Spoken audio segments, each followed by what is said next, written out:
Welcome back. All right, so since I'm done with watching hockey for the evening, we're going to continue the songs playlist. 1251 through 1300 on the board, so I will count down from 1300 up. Once again, as I did with the last video in this playlist, I have got all the song names written on the board. There is no tension to any of this, and that is the way I'm going to do this the rest of the way. At the very least, now there's 200 songs that have been mentioned in this playlist, so that's something. But starting at 1300, Simple Minds, Alive and Kicking. Don't You Forget About Me is a song that they're remembered for primarily, but Simple Minds had a lot of very good songs in the late 80s, early 90s. Alive and Kicking was a good song. I am disappointed to this day that the Canucks have Don't You Forget About Me as their goal song when there are other Simple Minds songs that might work better, and we'll come back to that. 1299, The Donnas, Take It Off, a song that was used in one of my favorite movies, Dodgeball, when they were playing against the Girl Scouts, who almost beat them, but they got disqualified, so that got Average Joe's into the tournament in Vegas. But yeah, Take It Off by the Donnas is a fun song. It's one of those things. See the word fun coming out again. 1298, Nothing More, Let 'Em Burn. If you've not listened to the band Nothing More, I would highly recommend them. Not only that, I will say this. I have seen a lot of concerts over the last 6-7 years. One of the things I'm most grateful for since meeting Yvonne is that we have gone to a lot of concerts. Our first date was a concert. And Nothing More might be one of the most entertaining bands I've ever seen live. Not only that, I think their music sounds a lot better live than the studio version, which is rare. It's very rare that I would make a statement like that. I think Rammstein's better live than in studio as well. Slipknot is definitely in that same range. And The Warning is excellent live. And it is part of what makes me a bigger fan of a band is when they're really good live. So if you have a chance to see Nothing More, I would think those concerts, probably not a lot of money, but they give you your money's worth. 1297, Godsmack, Awake. Godsmack has a bunch of really, really good songs. I did not see them in concert. My wife and kids did, though, last year. They had a great time. They said they really enjoyed it. Godsmack, fun band. 1296, ELO, Don't Bring Me Down. So Electro Light Orchestra has one song on the list, and it is Don't Bring Me Down. When I was a kid, though, I really liked Electro Light Orchestra, or Electronic Lights Orchestra. Electrolyte, or it doesn't, whatever, ELO. This is why we just call them ELO, right? But yeah, so and then Jeff Lynne went on to, of course, work with the Traveling Wilburys, and also did some songs with Tom Petty. And there's a sound to ELO, which once you've heard Don't Bring Me Down, and then you listen to other songs that he was in on, you can tell. You can absolutely tell. Number 1295, Dio, Dream Evil. Ronnie James Dio, I really got into Dio in 1987, and it was the band or song Dream Evil, the album Dream Evil, which really, really won me over. I understand that Ronnie James Dio is more known for the Holy Diver album, but personally, I think Dream Evil is still his best album. So, there's that. Number 1294, Van Halen, Why Can't This Be Love? I prefer the Sammy Hagar Van Halen over the David Lee Roth Van Halen. I'm just going to duck for anything people want to throw at their screen, because it's not usually a popular opinion to prefer the Sammy Hagar version of Van Halen, but here we are. All right, so yeah, I did. I did. But again, when Motley Crue switched singers, I preferred the singer that they got over Vince Neil, too. 1293, Cyndi Lauper, She Bop. A very upbeat, danceable song about something that people didn't know what it was about until it was already a hit song. I don't think it's a big deal because She Bop, but some people didn't want to hear about She Bop.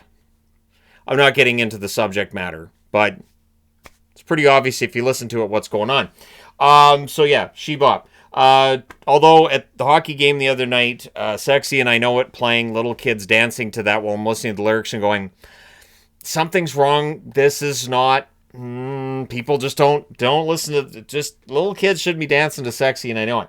Anyways, I'm not offended. It's odd. 1292, Boom Boom Pow by Black Eyed Peas, which might be higher on the list if its name wasn't Boom Boom Pow. Black Eyed Peas were like the hottest thing on the planet for like that 6 month to a year period there. Just it was lightning in a bottle, and Boom Boom Pow is just a interesting little dance song, really. Number 1291, if you've played Guitar Hero, you've listened to Lay Down by Priestess, and you've tried to play it, which I did, but I liked the song before Guitar Hero. So when I heard it on Guitar Hero, I was like, hey, I like this song. And then it wasn't that hard to play on Guitar Hero either. 1290, Dokken, Burning Like a Flame. I do still like Dokken's music. I don't like Dokken as much as I did, say, in 1986. When they played Dream Warriors, when they sang Dream Warriors for Nightmare on Elm Street, Nightmare on Elm Street 3 Dream Warriors, I memorized the movie. I watched it at least 30 times, at least. There was a movie that everybody that I was friends with, I was like, all right, have you watched Elm Street 3? No, well, come on, we'll watch Elm Street 3. Which was weird because I did not have Elm Street 1 and 2. I was just, no, Elm Street 3. And I just asked them, have you watched 1 and 2? And if they said, well, I watched 1, I never watched the second one, I'm like, perfect, because the second one you do not need to watch. You don't. It's a weird movie. But that's a whole other discussion for a whole other time. But yeah, Dokken 1290, 1289, Survivor, High on You. I've talked before about how in the 80s I really liked positive songs. And I really liked songs about love and crushes and unrequited love. And so High on You was just this very happy Survivor song. And Survivor's a band too that switched lead singers after the Eye of the Tiger album. They had greater success with the new singer. New singers, something that people make a big deal about now. We didn't make as big of a deal about it back then, but we didn't have an internet to get mad about everything, so it just happened. Number 1288, Are You Gonna Go My Way by Lenny Kravitz. The one thing that drives me nuts with this song, though, is that tune, I know that tune from a different song. I've given up on finding it. I've given up. I've done numerous Google searches for the song from, I want to say from the 60s, early 70s that has that riff. I used to know what it was. And then at some point in time, my brain was like, this is not important information, and pushed it aside. And my brain hasn't rediscovered that information. But Are You Gonna Go My Way is a good song, which sounds remarkably like a song that came before it. 1287, U2, Exit. Exit is from Joshua Tree. I didn't get Joshua Tree until the late 90s, because I didn't really get into U2 until the late 90s. And once I got Joshua Tree, yeah, I smacked myself pretty good, because the best songs on the album are fantastic. And the ones that weren't released, like Exit is just phenomenal. We will be talking about other songs from Joshua Tree as well that were not released as singles. And it was a decision I had to make when I was doing up this playlist. Do I count songs that are not singles? And my answer to that was yes. Even if it's a song you may not have heard, it is a song that is one of my favorites, so my favorites list, and then that gives an opportunity for people to discover these songs like Exit by U2. 1286, AC/DC's Big Balls. When I was a kid, there was endless laughter at this song's name. Everybody would ask, hey, have you heard this one? Hey, you have the Dirty Deeds album? You guys got it. You got to hear this. There's this song from AC/DC. It's called Big Balls. Have you heard it? Have you? Yeah, it was all the time. I don't think kids worry about that now, because obviously there are far more gratuitous lyrics and far more obvious, just blatant lyrics out there than that. So by today's standards, it's tame. I'm surprised it's not used to sell detergent. But yeah, AC/DC. It's one of those Bon Scott songs, and it'll get stuck in your head. If you're watching this, it might be stuck in your head right now. 1285, Billy Idol's Rebel Yell. You're going to see songs from Billy Idol too that I did not realize I was not supposed to like on this list. I found I found an article that talked about albums that ruined singers, and Billy Idol had one that they felt ruined him. Which had the song Shock to the System. I liked Shock to the System, so you're going to see it on the list, but Rebel Yell makes it at 1285. One of the most memorable openings of a song, and it has been overused for decades. The opening of Rebel Yell is used so often, it is overused. 1284, REM's Losing My Religion. It would not have been on the list back in the 80s. REM is a band that I find I appreciate more as I get older. Still not one of my favorite bands. I don't know that I would go see them in concert, for instance, but REM, I respect them, and Losing My Religion, it's a good song. It has an interesting video for it as well. Number 1283, Manowar, Warriors of the World United. The first time I heard this song, I had a good laugh. I was like, this is fantastic. This is the most 80s song that ever 80s in the history of hair metal, and yet it was not released in the 80s.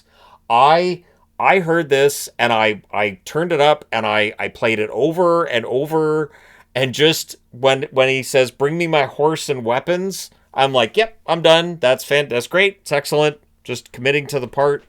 To this day, if I'm having a rough day, it is one of those songs I'll use as a pick-me-up. Absolutely. In fact, I will tell you this. When people were doing the CD burning and the MP3s 20 years ago, I had CDs made up for when I was in a bad mood, for when I was in a good mood, songs. For all you fine people on the internet watching this, because I know these videos aren't going to get a lot of views, I will absolutely do videos on, all right, so if you want an all positive, if you want all the heavy sort of anthem songs that I like, you want them all in a playlist, here you go. So I will do videos where I talk about, okay, so from the 1,450 songs I've combed through, and these are anthem songs. Warriors of the World United, it's an anthem song. It absolutely is. Great, very 80s beat to it. 1282, Journey, Open Arms. Because we're going to go back to the 80s. As I've said before, a lot of 80s on this. And Open Arms is a very sweet saccharine, almost makes your teeth hurt because of the amount of sugar in it. But it's Journey. It's Steve Perry. And Steve Perry, one of the all-time greats. So, yeah, Open Arms, Journey. I may have hummed it a few times myself. When pining for young ladies back in the 80s, I might have. Not that it did me a damn lick of good. Number 1281, speaking of, Lou Gramm, Until I Make You Mine. Not a single. Off the album Ready or Not. Ready or Not is an album that I memorized from start to finish. I felt like my misery and my lack of love life as a teenager was really encapsulated by the Ready or Not album by Lou Gramm. And Until I Make You Mine, which sounds aggressive, it's not meant to be. It's really meant to be this song of regret that you had this love, or you could have had this love and maybe you didn't appreciate it and you want it back, and you're desperate to have that back. And it's one of those things. Lou Gramm's Ready or Not was an album I listened to tons. Back when it was cassette, I listened to the cassette a lot, but I do have the CD now. And every now and then I will plug it in for when we're driving, because it is a good CD for driving. There are good driving CDs. Another list I can do for all you fine people on the internet. Number 1280, Pantera shows up here with Cemetery Gates. As I've said before, Pantera, it depends on my mood. Outside of Walk, I can listen to Walk anytime. Walk comes on the radio, I'm cranking it up, I'm listening, I'm headbanging if I'm in here, and if my Spotify starts playing Walk, I'm headbanging around here. I might be doing the Dallas Stars stomp that I do when they score goals. Basically, the Dallas Stars goal song, which is by Pantera, when they score, I just pretend I'm just stomping on a city while I'm yelling Dallas Stars. I never done a video. I'm not going to start now. But yeah, Cemetery Gates. Number 1279, Titanium. David Guetta and Sia. It gets stuck in your head. It is a great little earworm. It is a pop song. It doesn't necessarily fit in with the other ones on the list, but that does happen. 1278, Northern Pikes. So some Canadian content here. The Things I Do for Money. I appreciate that one more as I get older too. And in fact, I listened to it a few months ago, because when I was putting this list together, I did listen to a lot of old songs again. And Things I Do for Money, I think's aged really, really well. I think Things I Do for Money needs to be covered. There needs to be a metal band that covers it because I could make a really good metal song. You guys can go listen to it if you'd like. Northern Pikes, very Canadian. Speaking of which, so are the Payolas. The Payolas. The Eyes of a Stranger, 1277. It has a very good hook to it. It was a pop song in, I think it was 82 or 83. And the Payolas did a very good job. I do believe Bob Rock was in the Payolas before he helped Metallica with the Black Album. So, I think so. I think Bob Rock was in the Payolas. I know that Rock and Hyde was after, and I was pretty sure those were two members of the Payolas. If I'm wrong, I apologize. Number 1276, Sabrina Carpenter, Taste. I got 2 Sabrina Carpenter albums last week. I very often get albums if I hear they're offending people. And when I saw the cover for Man's Best Friend, and there were a lot of people like, I can't believe this. Oh my, this is so sleazy. It's not. I mean, sure, you could take it that way, but Sabrina Carpenter, her music is really, really good. And I got her albums because I really enjoy her stuff. And there are times where, obviously, Yvonne's in the van. Adelaide is our daughter's 12 years of age, and I like to have music in the van that she can listen to and enjoy that's pop. She enjoys the metal too, but it's fun to have some pop stuff. And Sabrina Carpenter's songs, I laughed out loud a lot listening to, because when we're on our way home from the Linkin Park concert, I listened to Sabrina Carpenter, and I laughed out loud at a number of songs. She has a great wit, great sense of humor, and the reputation of Taylor Swift is that her songs are about breakups all the time. Sabrina Carpenter's kind of are as well, but she gets kind of coarse about it, and she's blunt about it, and it's really quite entertaining. So, because her songs, Slim Pickens especially, which we haven't seen yet, Slim Pickens, I put on one night for Yvonne to check out the lyric video too, and yeah, she laughed all the way through it. I sent it to my ex as well, because I felt like there were lyrics my ex could probably dedicate to me listening to that as well. And I'm not arrogant, so I'm like, yeah, no, she could probably dedicate that to me, sure. So, Sabrina Carpenter, I understand people get offended because she wears short shorts and tank tops all the time, but her music's actually clever. 1275, Simple Minds Are Back. Yes. Waterfront. Waterfront is very, very good song. Simple Minds had some good ones. Simple Minds and Depeche Mode are 2 bands that I think were underrated in the 80s. Pet Shop Boys probably were on some level as well, but Simple Minds, Waterfront, that's a banger. 1274, Loverboy. We're back to Canadian content. This Could Be the Night, which is a slow song. You will notice there are not a lot of slow songs on my favorites lists, and as we get further up, I feel like there's going to be fewer of them. I'm not really a love song person, generally speaking. Nah. When bands release the slow songs, I'm usually like, I get it. I get why they released it. It's not for me. 1273, Honeymoon Suite, Stay in the Light. Canadian content again. Honeymoon Suite's on the board again. Stay in the Light, great beat, really good lyrics, and that first Honeymoon Suite album is another one that's a really fun traveling album. I do feel bad that it does feel like the generation that's coming up now doesn't know the joy of discovering an album.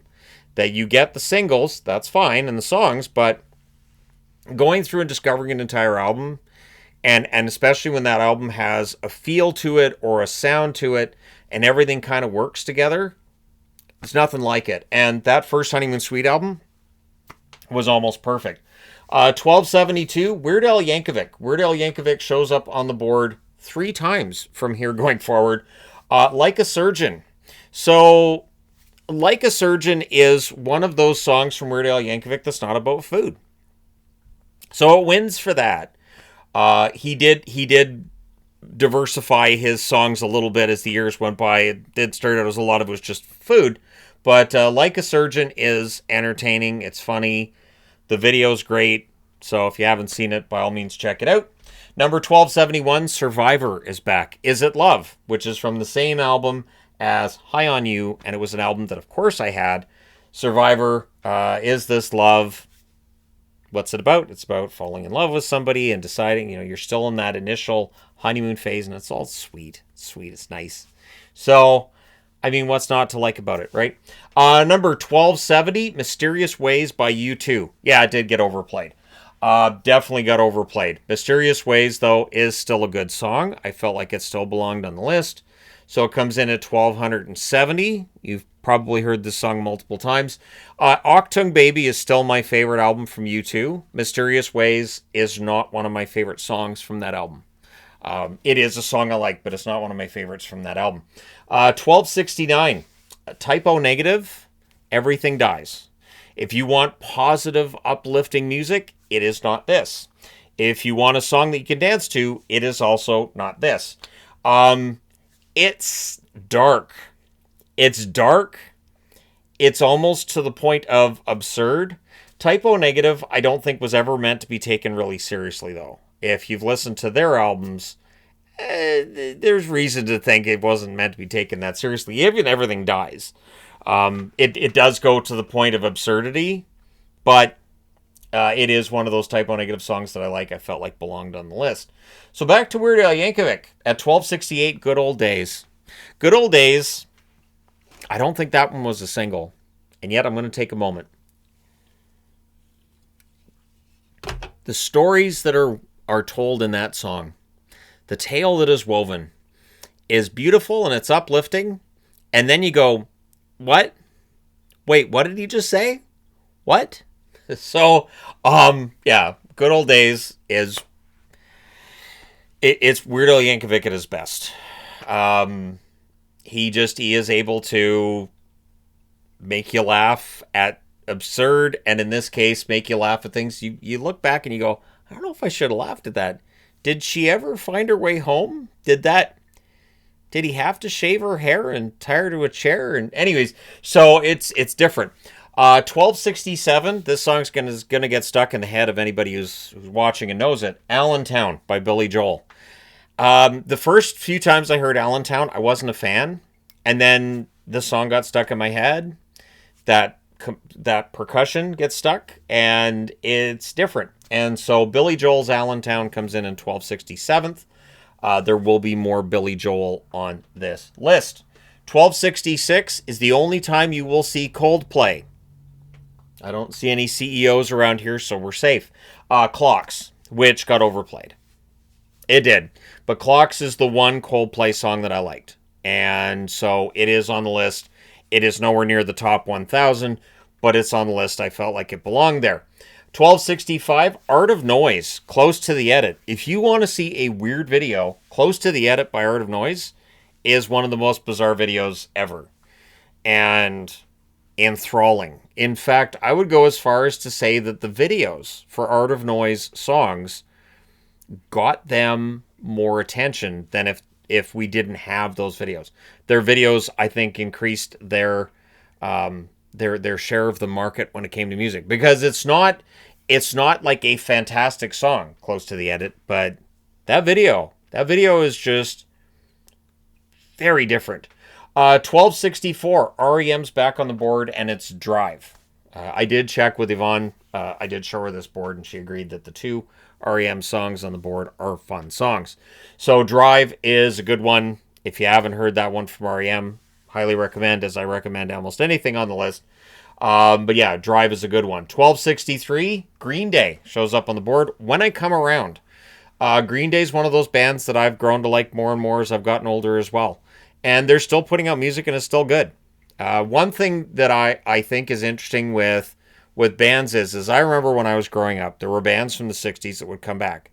But they wouldn't sound the same, and they might be trying to fit in with the 80s music, and sometimes it worked, sometimes it didn't. It does feel like bands from the early 2000s are still putting out music very similar to what they were in the early 2000s, and it's still good music. I don't feel like it's aged poorly, but again, maybe I've aged poorly, so I don't notice. But yeah, When I Come Around, 1263. 1262 is the Arcade Fire, Canadian content again. Neighborhood number 3, Powers Out. Neighborhood number 3, Powers Out. Absolutely fantastic percussion to that. It's very, very different. and kind of a trippy video as well. So Neighborhood number 3, Powers Out. Just the fact that the song is that oddly specific. The only problem with the Arcade Fire is because they have a dress code for their concerts. I don't think I'd be in their they have enforced that dress code at concerts previous. I don't know if they still do it. It's one of those weird things they did. And I was like, it's weird. Arcade Fire's weird, so it all adds up. But yeah, Neighborhood number 3.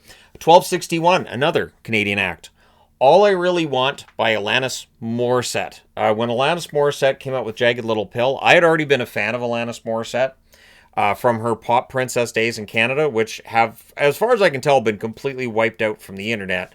I know the videos are still here on YouTube, but I can't find Always Too Hot, Never Too Cold on Spotify, which is just called Too Hot. But yeah, so All I Really Want by Alanis Morissette, from when she became Alanis Morissette and not Alanis, because as a pop princess, you only have one name, and when you go mainstream, you get to use both of your names. 1260, Weapon of Choice by Fatboy Slim. So as I've been rewatching season 1 of Severance to get caught up so I can watch season 2, oh my god, there's so much with Severance. There are so many things that happen. It is so hard to keep track of everything happening all the time. But before Christopher Walken was in Severance, he was in this video for Weapon of Choice, and it makes it very, very memorable. So I mentioned with Art of Noise that the videos elevated Art of Noise. I think videos for Fatboy Slim elevated him as well. So Weapon of Choice is one of my absolute favorite videos ever. I haven't done a favorite video list. Maybe I will at some point, but yeah, Fatboy Slim's Weapon of Choice, Christopher Walken, just one of my all-time favorite actors. 1259, Peaches is on the board with The Pain Away. So, Blank the Pain Away by Peaches. It's catchy. It gets stuck in your ear. Peaches is on the list twice. In fact, I almost forgot Peaches. One of the reasons this list ended up being 1,450 songs rather than 1,350 is because I went through some of my other playlists and I went, I forgot. And one of the artists I'd forgotten was Peaches. If you do not know who Peaches is, you do know her songs. She wrote a lot of very good songs for bands like, I know she wrote for Pink. I want to say Christina Aguilera as well, but if you look Peaches up, she's written a lot of pop songs for other people that have become really pretty big. So, yeah, highly respect her. And, yeah, The Pain Away it's catchy. It's catchy. It is interesting how often when a song has the F word in the title or in the chorus that it becomes a very catchy song. Or like Dennis Leary had a very catchy song that had a lot of questionable lyrics in it. Number 1258. It is not on my favorite songs list. If you're going to wait for Dennis Leary, it's not on my list. 1258. Shiny Toy Guns, Ghost Town. I remember when Shiny Toy Guns came out, and I felt like this is a band I'm going to be listening to for years. And then I didn't end up listening to them for years. Shiny Toy Guns, Ghost Town. We're going to be mentioning them again during this playlist. I just thought they had a very unique sound. Ricochet was the one that I really, really liked from them, but Ghost Town's a fun one too. 1257, Bruce Springsteen, Dancing in the Dark, going back to the 80s. Dancing in the Dark was my mom's favorite song for years. It was absolutely her favorite song. She loved Bruce Springsteen. She got the Born in the USA album, listened to that a lot. But Dancing in the Dark, great video. And of course, Courtney Cox was discovered. I've heard various people talk about this. Just she happened to be in the crowd. No. The story was there were 3 girls in the front row for that performance. And those 3 young ladies knew that Bruce Springsteen was going to pick one of them. And he picked Courtney Cox. So when she has that reaction of me, that's a legitimate reaction from her. Long before she was on Friends, she was in the video for Dancing in the Dark. And that made her a big name, being picked out of the crowd. So it was not 100% like, oh, nobody knew she could get picked. It was there were other young women in the front row that he had the choice of. I think it was 3 of them right there. Because if you look at the shot, there are 3 women that they show in that shot often, knowing that one of them was going to get picked. And then he picked Courtney Cox. And the rest is history. 1256, Money by Pink Floyd. Can't can I admit that The Wall's not my favorite album from Pink Floyd? Am I allowed to do that? I got into The Wall after I got into Pink Floyd. So The Wall came out when I wasn't really listening to that kind of music. I was listening to very much the bubblegum pop. And so I'd heard Another Brick in the Wall Part 2. I thought, it's all right. It's all right. I really hadn't been exposed to anything else. So no, the money's not from The Wall. What am I saying? Okay, let me go back. This one, of course, is from Dark Side of the Moon. So I apologize to Pink Floyd fans everywhere. I swear my brain will wake up. Still in hockey mode, I think. But Money, it's a good song. Dark Side of the Moon and The Wall are two albums that I know are beloved by all Pink Floyd fans. My favorite's Momentary Lapse of Reason. I also love the live album Delicate Sound of Thunder and the Division Bell from start to finish. That album moved me to tears the first time I heard it. I thought the Division Bell was beautiful. So I understand that for a lot of Pink Floyd fans, when you get into songs like Money, you get into Dark Side of the Moon and The Wall, those are considered to be the classics, although other classic albums are loved as well. For me, it was the stuff in the 80s that I liked the best. And I know that makes me different from a lot of Pink Floyd fans. 1255, Berlin's Take My Breath Away. I am in the minority that I love the band Berlin. If they played live and they didn't play Take My Breath Away in the set list that I watched, I'd be okay with that. I really think Berlin, the fact that they're remembered just for Take My Breath Away is kind of criminal. They had a lot of good songs. They did. And while Take My Breath Away is a good song in itself and on its own, if you haven't looked up Berlin, I mean, I hate to spoil the rest of the list, but You Don't Know, I still think is their best song. And probably their best video as well.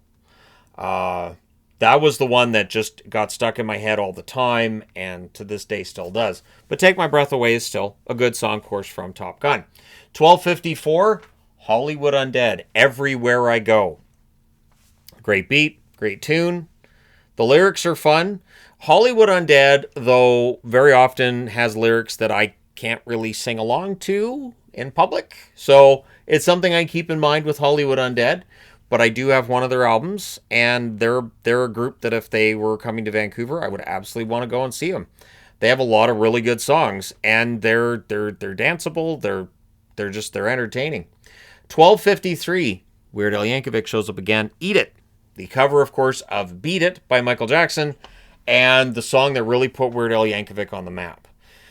Up until Eat It, like, we knew who he was, and we'd heard some of his songs, but Eat It was the one that absolutely went to number one. And if you haven't watched the Weird Al Yankovic autobiography, by all means, I think it's 100% historically accurate. I'd forgotten about him marrying Madonna and ending up getting shot by drug gangs, but doesn't mean it didn't happen. At any rate, it's a bonkers movie. It might be one of the funniest things I've ever watched, which makes sense because it's Weird Al, and UHF is one of the best sketch comedies in history. So if you disagree with me, you can go ahead and email me at I'm sorry that I'm wrong and I'm trying to correct you at gmail.whatever. Number 1252, Alice Cooper, School's Out. Alice Cooper, an artist I wasn't really into in the 80s. Then he wrote a song for a Friday the 13th movie, and suddenly I was like, I could listen to Alice Cooper. And so I enjoyed some Alice Cooper when that was all said and done. And he's back. The Man Behind the Mask is on the list. Not in this portion, of course, but School's Out is. And I don't know why anybody ever got offended by it. I've at times seen people offended by it. Have you listened to the song all the way through? Because it ends kind of in a humorous, ironic way, but at any rate, yeah, School's Out. Alice Cooper. I was trying to say Al Yankovic. My body was like, so it's another Weird Al song. No, it's Alice Cooper, which is not his real name, but that became his name. 1251, the Beatles round out this portion of the collection. Maxwell's Silver Hammer. The first time I heard Maxwell's Silver Hammer, a friend of mine in high school who went through this Beatles phase, and he was dressing like it was the 60s all the time, and which was fine. The 60s look was kind of in at the time anyway, so it was fine. But Maxwell Silver Hammer, the first time I heard that, like he played it for me, he's like, you got to hear this. I was like, this is the Beatles? This is bonkers. This is the kind of thing that you write when you're not worried about going out on tour anymore, I guess. Maxwell Silverhammer. One thing with the Beatles, I do think that they're sometimes remembered as being more of a pop act than what they actually were. They could play pop music as well as anybody, but they were a rock band, and they had some fun stuff in there. And Maxwell Silverhammer, I don't know how fun it is, but it's different. It's very different, and it became one of my favorite Beatles songs right away. So that, I think, is a good way to round out this portion of the countdown, which is good because it's 12:51, so that is where I'm going to round out this portion of the countdown. Let me know your thoughts in the comments section below, as always. Hit like and subscribe in the event you may not have done so already. I really do enjoy talking about music, basically as much as I enjoy talking about hockey. It's just, I know it isn't anywhere near as popular. I know it's never going to be as popular, but I wanted to share my favorite songs with everybody on the internet. So we are 200 songs in. We have 1,250 to go. Apologies that it's as long as it is, but I love lists. So here we are. Thank you guys so much for all your support. Hit like and subscribe if you haven't already done so. That being said, I'm done for now. I will talk to you again soon.